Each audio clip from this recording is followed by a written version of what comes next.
Eh bien, bonjour à toutes et à tous. Nous nous retrouvons donc au cœur de cette série consacrée aux 9e journée de l'éducation et de la promotion de la santé à La Réunion pour parler cette fois de littératie en santé avec Nathalie Boivin. Nathalie Boivin, enseignante et chercheur à l'Université de Moncton au Canada et par ailleurs responsable d'un groupe de recherche intitulé Alpha Santé. Nathalie Boivin, bonjour.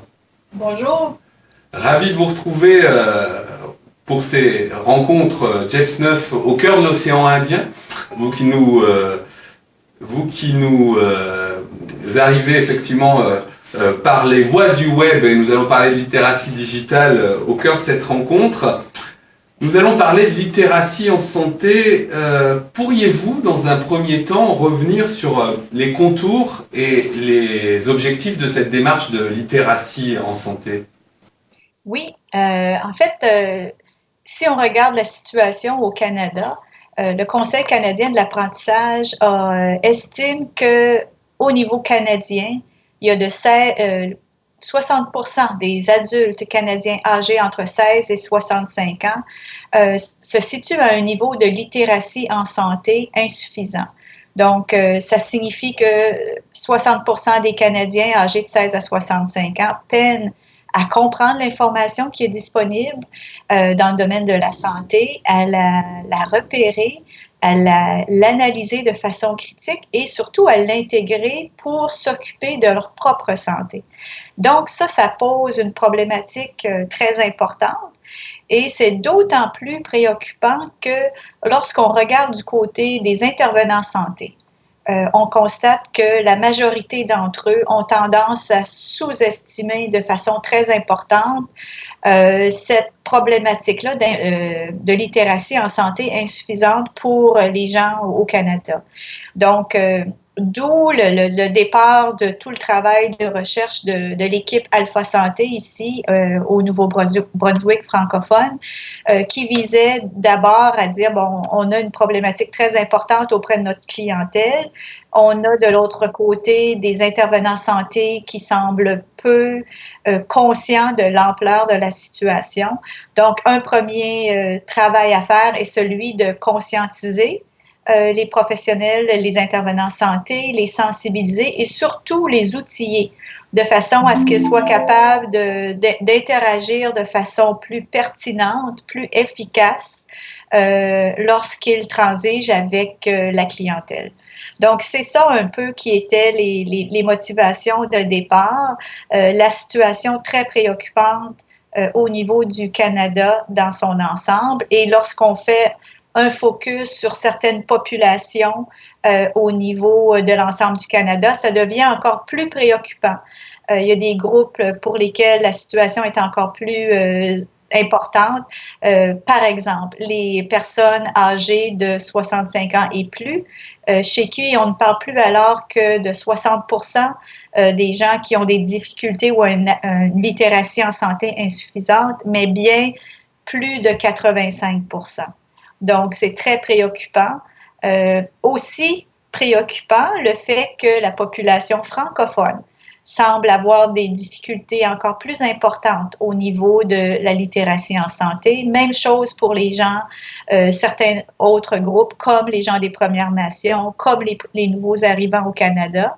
Et avec surprise, je dois dire, on remarque aussi qu'il y a quand même un pourcentage assez élevé de jeunes d'une clientèle âgée entre 16 et 25 ans, par exemple, qui n'atteint pas des niveaux suffisants de littératie en santé. Donc, c'est très préoccupant au niveau de l'empowerment et au niveau de la santé de la population.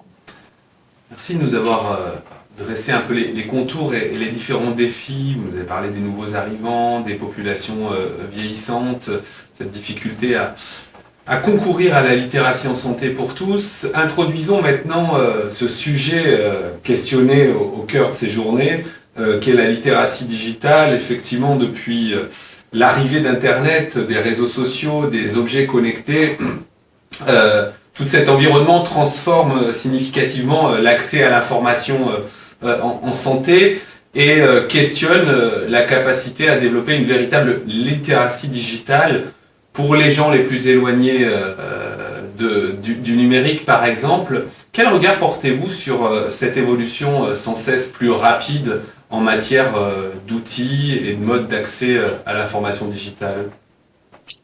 Bien, je dois dire que d'un côté, je suis assez optimiste. Je me dis que avec ce nouvel accès-là, il y a définitivement une possibilité de maximiser l'accès, possibilité de rejoindre davantage de gens à différents temps, parce qu'à ce moment-là, les gens peuvent vraiment s'installer devant leur dispositif à l'heure, au moment qui leur convient. Cependant, c'est sûr que pour moi, il y a aussi un danger important, c'est celui de contribuer à creuser l'écart entre les gens qui ont des littératies digitales ou littératie en santé très élevées et des gens pour qui même démarrer un ordinateur et naviguer sur le web constitue une problématique. Et donc, si on dit, bon, on va investir davantage pour mettre encore plus d'informations sur le web pour que les gens aillent chercher l'information, bien, ça peut poser un problème. Est-ce que les gens sont habilités à naviguer sur le web? Lorsqu'ils y naviguent, est-ce qu'ils sont habilités à discriminer entre les différents types d'informations qui sont disponibles sur le web? Il y a une tonne d'informations, il y a de la bonne information, il y a de l'excellente information, de l'information rigoureuse, mais il y a aussi parfois de l'information poubelle un peu qu'on retrouve. Et donc, est-ce que les gens sont habilités à faire cette discrimination-là dans l'information, dans les sources d'information qu'ils retrouvent? Ça, c'est inquiétant. Et ce qui m'inquiète aussi un peu par rapport à ça, c'est de dire, bon, est-ce que si des agences ou si des gouvernements décident d'investir davantage au niveau de la littératie en santé ou utiliser le format numérique davantage pour rejoindre les gens, faudra s'assurer que les gens sont bel et bien rejoints et qu'ils peuvent l'utiliser et non pas juste se dire, bon, l'information était là, les gens ne sont pas allés la chercher, on s'en lave les mains. Donc ça, c'est préoccupant pour moi. Donc, oui, je salue qu'il y en ait davantage et qu'on ouvre, mais en même temps, je me dis, il faut être aux aguets quant au danger potentiel que cela peut amener, là, puis creuser les écarts.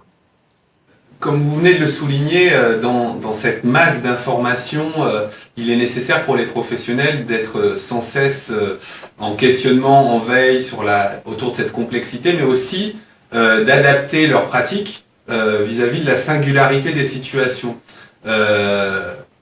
Beaucoup soulignent en tout cas que pour œuvrer en matière de littératie en santé, littératie digitale en santé, il est nécessaire de prendre le temps, ou en tout cas de questionner le temps comme un enjeu essentiel dans la relation. Quel écho pourriez-vous faire à cette question de temps à l'heure où les choses semblent toujours plus rapides, tant dans l'accompagnement que dans les prises en charge? Ben, c'est souvent une préoccupation que les intervenants santé soulèvent, celle du temps. Donc, par exemple, lorsqu'on dévoile les statistiques de littératie insuffisante pour la clientèle, et qu'on propose certaines pratiques ou certaines façons de faire aux intervenants santé, souvent la composante temps va émerger. Les gens vont dire, oui, mais on n'a pas le temps de faire ci, on n'a pas le temps de faire ça, on n'a pas le temps de procéder de cette façon-là. Moi, je me dis le temps. En fait, les études ont démontré que lorsqu'on prend le temps lors d'une première rencontre, lors d'un premier échange, c'est un investissement qu'on fait pour les échanges suivants qui peut-être n'auront pas besoin d'être aussi nombreux parce que le premier contact aura été vraiment efficace. Au niveau d'un contact qui se ferait en ligne, la notion temps me préoccupe. Je me dis jusqu'à quel point est-ce qu'on est capable est-ce qu'on sera capable de répondre à la demande? Parce que dès qu'on met quelque chose en ligne, lorsqu'on sollicite les réactions des gens, ben, faut être capable de faire face à ces réactions-là. Il faut être capable d'y répondre et d'y répondre correctement. Et si on parle d'offrir un soutien individualisé par le biais d'une plateforme Internet, par exemple, ben, il faudra avoir la possibilité de le faire. Ça prendra des ressources qui ne seront consacrées qu'à ça. Et ben, si on dit que c'est un accès Internet, ça suppose un accès 24 sur 24, 7 jours par semaine. Donc, est-ce qu'on est prêt en tant qu'agence qui offre des services de suivi ou de soutien? Est-ce qu'on est prêt? Est-ce que nous avons les ressources humaines suffisantes pour satisfaire à la demande? Et, et aussi le fait qu'on soit en ligne signifie qu'on ne dessert plus que notre petite région, mais maintenant, on dessert en fait tous les gens autour du monde qui ont le souhait de recevoir un service ou un suivi de par cette agence-là. Donc, ouf, ça peut poser des problèmes et je crois qu'il faut le prévoir. On pourrait longuement parler de cet enjeu que vous introduisez, qui sera sans doute questionné dans une des rencontres de CEGEPS, à savoir cette nouvelle médiation en santé au sein des communautés et comment les gérer, comment s'approprier le média digital pour être réactif à toutes ces questions qu'on peut créer. Je serais tenté d'introduire l'avant-dernière question par un programme auquel vous allez participer, Santé, comprenons-nous. Alors, on sent bien dans nos échanges le fait qu'en fin de compte, il s'agit de réinventer la relation pour passer de l'information à la véritable communication interpersonnelle. Qui es-tu? Qui suis-je? Qui sommes-nous ensemble pour parler de santé? J'aimerais que vous puissiez nous livrer, selon vous, les 3 principaux défis pour permettre aux professionnels de santé ou aux professionnels de la promotion de la santé de s'inscrire dans leur quotidien en tant qu'acteurs de littératie digitale en santé. Ben moi, je pense qu'il y a trois éléments très importants auxquels les intervenants santé doivent toujours se raccrocher. D'abord, de se rappeler que le client avec lequel ils interagissent, que ce soit par le biais d'une rencontre en face à face ou par le biais de l'Internet, qu'il est très probable que cette personne-là éprouve des difficultés face à la littératie en santé. Donc, d'avoir toujours ce souci-là d'accès universel. Donc, de la même façon que on prend certaines précautions, on installe une rampe, par exemple, à côté d'un escalier pour faciliter l'accès, peu importe qui arrive chez vous, donc ils peuvent utiliser la rampe s'ils en ont besoin ou pas. On devrait avoir le même souci d'accès universel lorsqu'on transige avec la clientèle en matière de littératie en santé et donc de se rappeler que ralentir, prendre le temps de se brancher à notre client, utiliser un langage de tous les jours, s'assurer aussi qu'on utilise des techniques qui nous permettent de vérifier que l'information qu'on vient d'offrir à la personne avec laquelle on travaille, on l'a offert de façon claire et la personne a été capable de se l'approprier. Donc ça, c'est très important, l'accès universel. L'autre élément, ce serait, puis ça rejoint un peu la littératie digitale en santé, de penser qu'il y a plus d'une façon de faire. Donc, de s'ouvrir à différents moyens d'offrir l'information, de la partager. Ce n'est pas toujours à l'intervenant santé d'offrir l'information. Parfois, il y a le recours aux pairs aidants. Parfois, il y a le recours à des groupes de soutien. Donc, il y a plein d'éléments comme ça. Il y a des conférences, il y a des clips vidéo, il y a de plus en plus de contenu sur YouTube qui est offert. Donc, est-ce qu'on ne peut pas utiliser différentes plateformes comme ça pour essayer de rejoindre ou de faciliter davantage l'apprentissage de tous? Et le troisième élément, ça rejoint aussi l'apprentissage. Je pense que pas seulement au niveau des intervenants santé, mais au niveau de l'ensemble de notre société, jusqu'à quel point est-ce que l'apprentissage continu tout au long de la vie est valorisé? Donc, si on valorise l'apprentissage que lorsque les enfants sont tout jeunes et qui sont dans un processus d'éducation formelle, ça va, mais est-ce qu'on continue par la suite à valoriser l'apprentissage dans nos activités de loisirs, dans nos interactions tout au long de notre vie? Donc, ça, je pense que ces 3 éléments-là, pour moi, contribueraient à faire en sorte que on serait capable de relever ce défi-là de la littératie en santé, mais aussi de la littératie digitale en santé. Merci de faire à nouveau un lien avec avec un autre enjeu questionné lors de ces journées, la question des parcours d'apprenance et peut-être qu'effectivement un des déterminants majeurs de la littératie digitale et littératie en santé est bien la construction tout au long de la vie d'un parcours d'apprenance solide et garanti pour tous. En guise de conclusion, en tout cas d'ouverture, on va vous retrouver en questions-réponses avec les participants de la JEPS 9.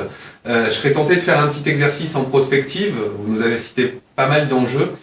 Quel est pour conclure votre message ou votre écho à la phrase suivante: construisons ensemble une nouvelle littératie digitale en santé demain?